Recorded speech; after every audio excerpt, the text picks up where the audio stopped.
숨겨진 성령 행전이란 그 제목으로 말씀을 드리겠습니다. 사람의 일생의 삶은 그 삶의 기간 동안 그 사람의 행적으로 나타납니다. 이는 한 개인의 역사이고 또 그 기간 동안 같은 세대를 공유했던 사람들과의 관계 속에서 형성되어 나타나는 것으로서 그 삶의 흔적들은 고스란히 후손들이 물려받게 되는 것입니다.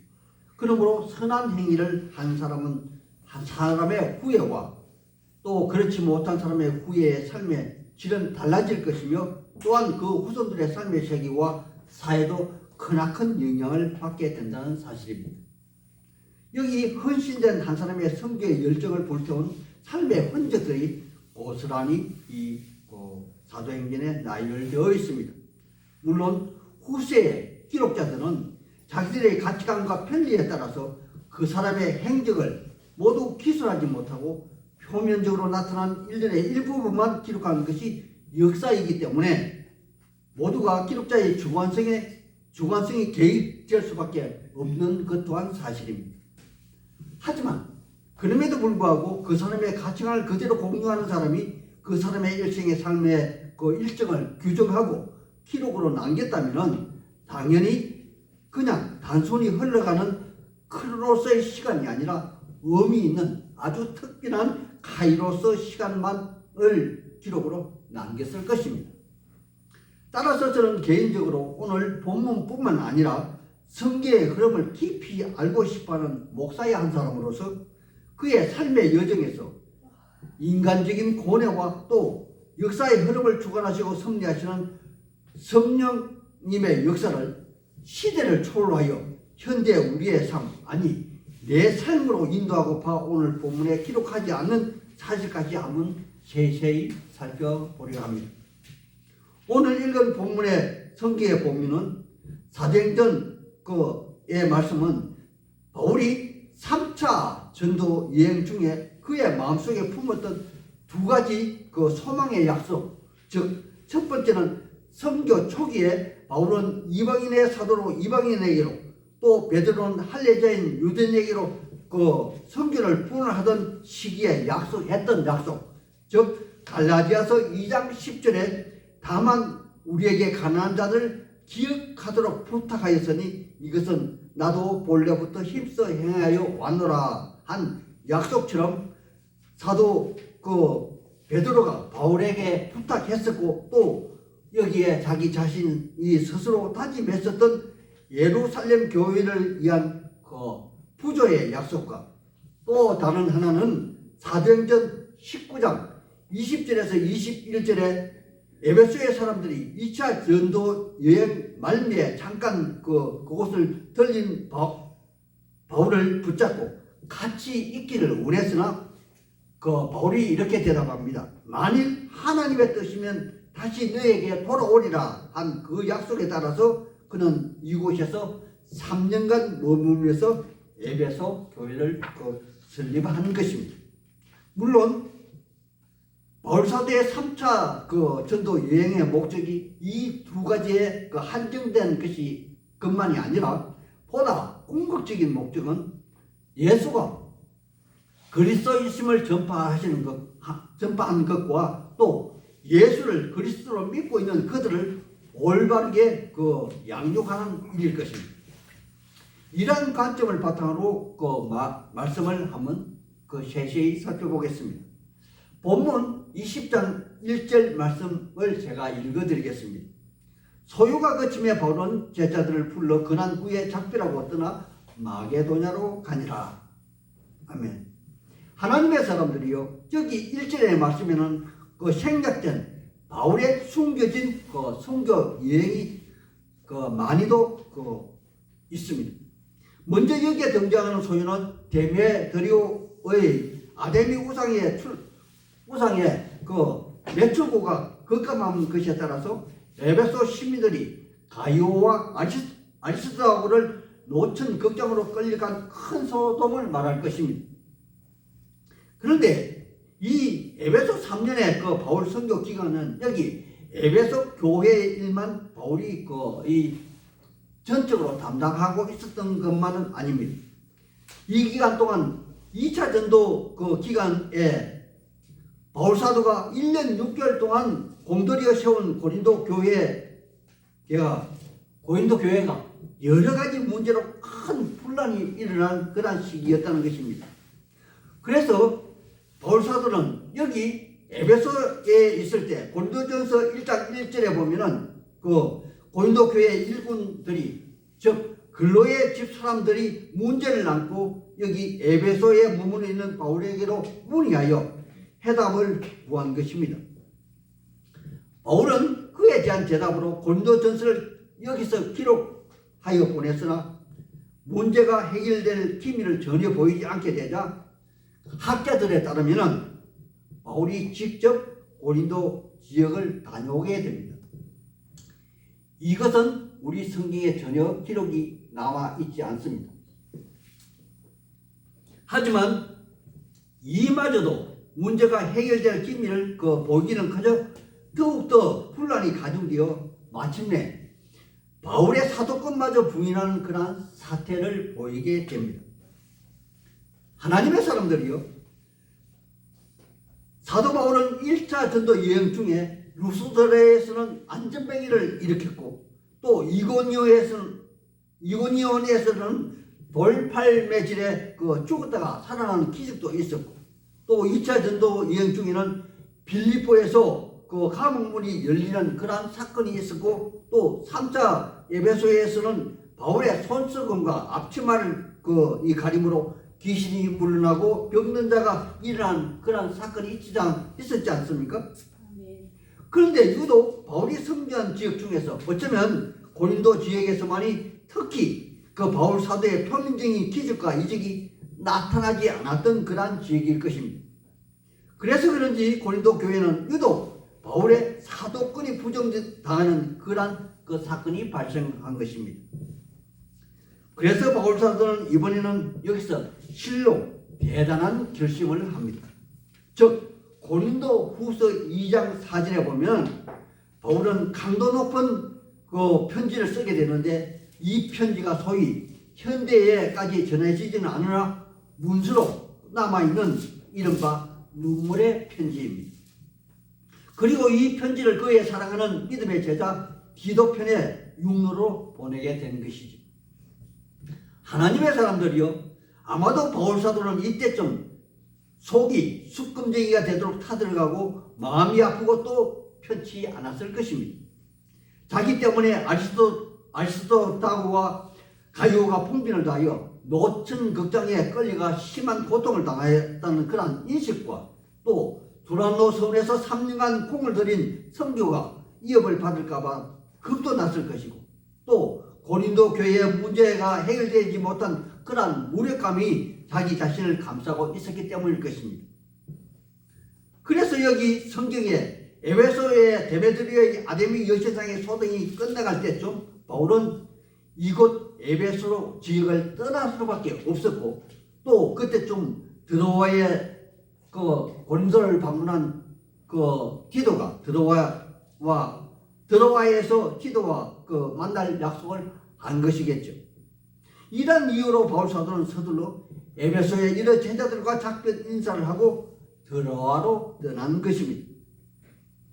그런데 바울 사도의 안타까운 마음은 이게 다가 아니었습니다. 그는 이곳 드로아에 도착하여 소위 디도로부터 전해지는 고린도 소식을 기다리며 며칠간을 유하였지만 디도로부터 소식이 오지 않습니다.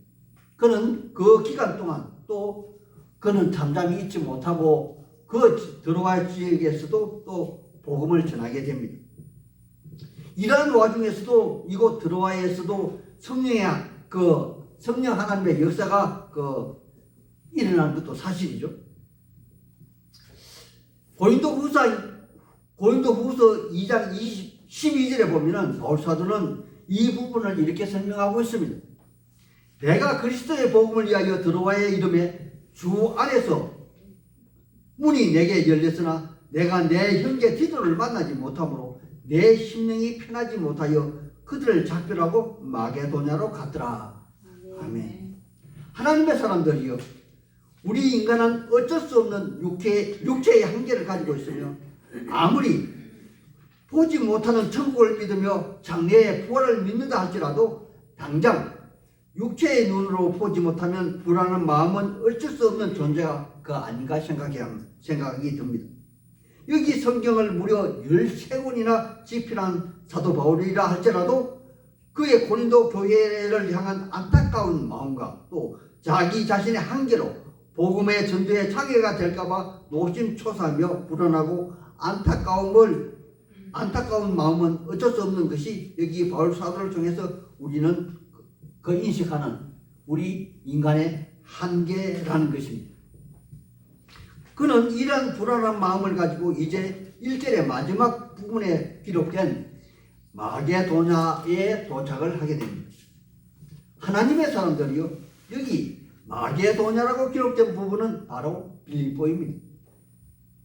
아마도 바울 사도는 여기 빌립보 교회, 즉 빌립보 2장 2절에 기록된 요디오와 순두개가 있는 교회, 아니 바울과 실라가 옛적에 감옥에 갇혔을 때 그를 도왔던 감옥의 간수와 그 집 사람들, 그리고 루디아 사람 타주색 그 장사 루디아, 그리고 그 귀신 들려 그 여족이 섬겼던, 귀신이 들려서 나왔던 그러한 여종이 섬기던 빌립보 교회에서 여러 날을 기다리는 중에 드디어 기도로부터 좋은 소식을 듣게 된 것입니다. 아니, 바로 고린도 교회의 문제가 어느 정도 해결됐다는 그런 사실을 기도로부터 보고를 받게 되었다는 것입니다.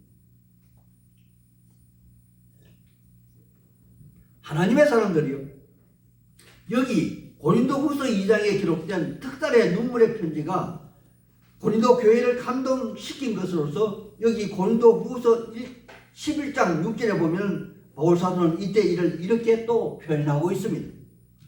내가 비록 말에는 부족하나 지식에는 그렇지 아니하니 이것을 우리가 모든 사람 가운데서 모든 일로 너희에게 나타내어노라. 아멘. 그래서 기쁨에 젖은 바울 사도는 여기 빌립보 교회에서 빌립보 교인들에게 자신의 찬 의지로서 여기 2절의 말씀처럼 지역의 사람들에게 여러 말로 제자들을 건면한 것이며, 바울 사도는 이때 이 빌립보 교회에서 또 다른 삶의 문제로 고린도 후서를 여기에서 기록한 것입니다. 그리고 그 기록을 같이 가지고 간 것이죠. 이것이 바로 성경에 여기 헬라라고 써진 곳, 다른 성경에서는 아가야라고 기록이 되기도 한 그것이 바로 고린도 교회입니다. 하나님의 사람들이요, 여기 이곳의 모든 문제, 즉 고린도 교회의 문제, 즉 파당 문제, 음행 문제, 결혼과 이혼 문제, 송사 문제, 그리고 성찰식 문제, 마지막에는 부활의 문제 등 고린도 전서에 기록된 대부분의 문제가 만족할 만큼은 아닐지라도 어느 정도 해결의 실마리를 풀었다는 그런 자신감을 가진 바울 사도는 이제 고린도 지역에서 더욱더 자신감이 넘치는 그런 광경을 우리는 보게 됩니다. 그래서 그는 성경 중에 성경이라고 일컬어지는 바로 모든 보석 중에 진주라고 불리는 로마서를 이곳 석 달 동안 고린도 교회에 머무르면서 기록으로 남겨서 편지한 것입니다. 이것이 바로 로마서 1장 17절에 보면은 복음에는 하나님의 의가 나타나서 믿음으로 믿음에 이르게 하나니 기록된 바 오직 의인은 믿음으로 말미암아 살리라. 그리고 그는 또 다른 열정으로서 그 당시 세상의 끝으로 여겼던 서바나 선교를 결심하며 선교의 꿈을 더욱더 키워나갔던 것입니다.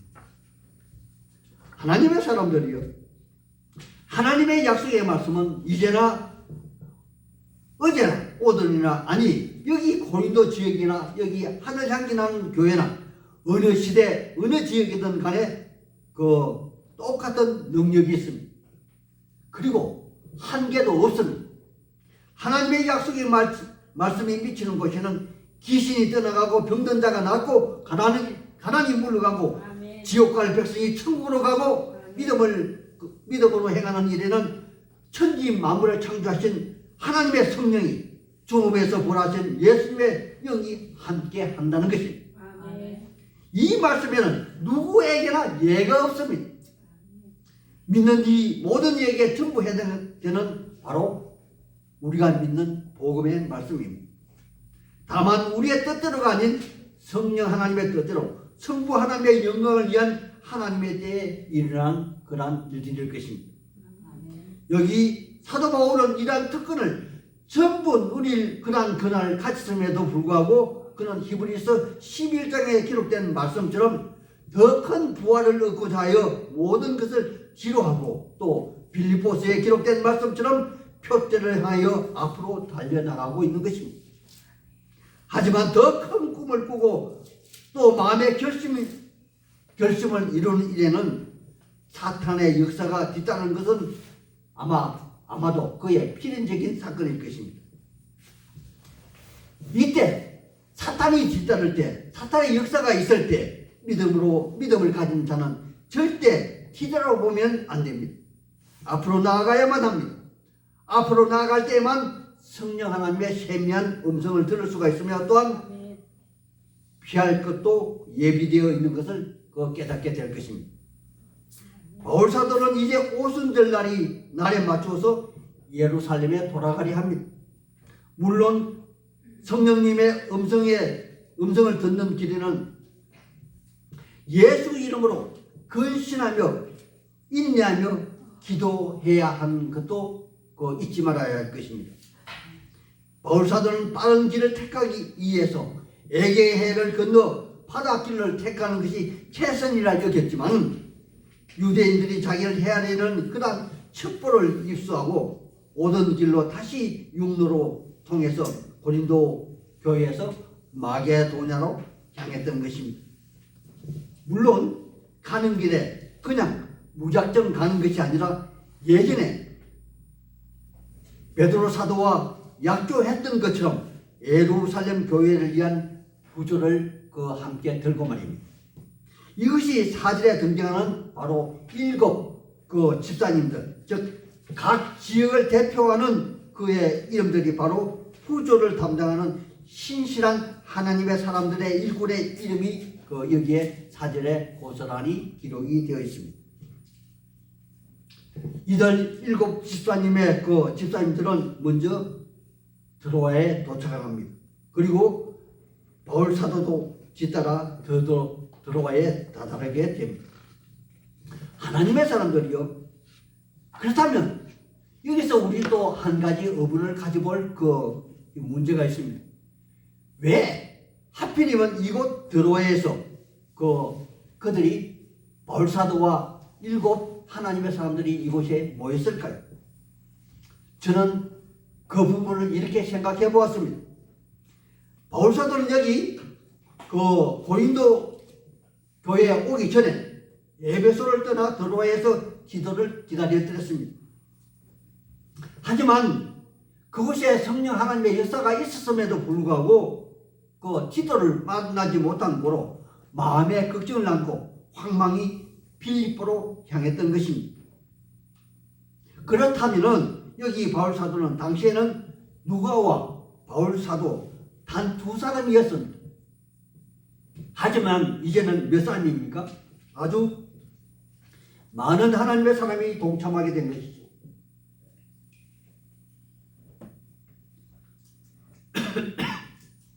여기 드로아의 많은 현장에 많은 하나님 사람들이